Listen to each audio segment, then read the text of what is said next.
بسم اللہ الرحمن الرحیم۔ السلام علیکم۔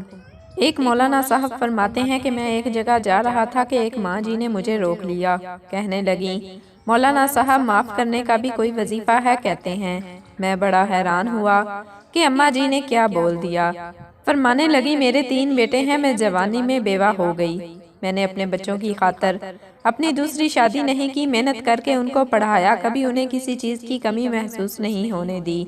کہنے لگیں، مجھے کالا یرکان ہو گیا، جب تکلیف زیادہ ہونے لگی تو میں اپنے بڑے بیٹے کے پاس گئی۔ میں نے کہا، بیٹا میں نے اپنا علاج کروانا ہے۔ وہ کہنے لگا، اماں مجھے آپ کی تکلیف کا احساس ہے، لیکن میرے پاس کچھ نہیں۔ کہتی ہے، میں دوسرے بیٹے کے پاس گئی۔ وہ کہنے لگا، ماں جی کسی سستے سے ہسپتال سے علاج کرواؤ نا۔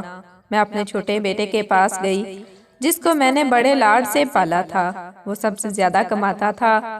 کہنے لگا، امی جی مجھے پتا ہے آپ کی نظریں مجھ پر ہیں، لیکن آپ کو پتا ہے نا آج کل حالات کچھ خراب ہیں، میں کچھ پیسے دے دیتا ہوں۔ کہتی ہے، میرے دل پر ایک ضرب لگ گئی۔ بعد میں وہ تینوں میرے پاس آئے، مجھ سے معافی بھی مانگی، میرا سب سے اچھا علاج کروایا، میرا بہت خیال رکھتے ہیں، اور میں نے سب کو معاف بھی کر دیا۔ لیکن مولانا صاحب وہ بات مجھ سے بھلائی نہیں جاتی، مجھے ڈر ہے کہ اللہ ان کی پکڑ نہ کر لے۔ مولانا صاحب مجھے کوئی وظیفہ بتاؤ کہ میں وہ بات بھول جاؤں۔ کہتے ہیں، یہ سن کر میں کانپ اٹھا، مجھ پر ہیبت طاری ہو گئی۔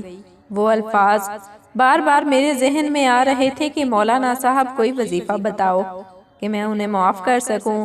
مولانا صاحب کی بات سن کر مجھے اس آیت کی سمجھ آ گئی کہ رب کریم نے والدین کے سامنے اف کرنے سے کیوں منع فرمایا ہے۔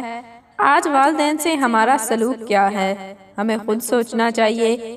میں نے خود اپنے ان گناہگار کانوں سے ایک لڑکی سے سنا جو اپنی ماں کو کہہ رہی تھی کہ بھونک نہیں، اور ماں کی آنکھوں میں موٹے موٹے آنسو تیر رہے تھے۔ میں لرز گئی، جلدی جلدی وہاں سے نکلی کہ کہیں زمین نہ پھٹ جائے، کوئی عذاب نہ آ جائے۔ اللہ ہم سب کو والدین کی فرما برداری والا بنا دے اور ہم سے راضی ہو جائے۔ جزاک اللہ۔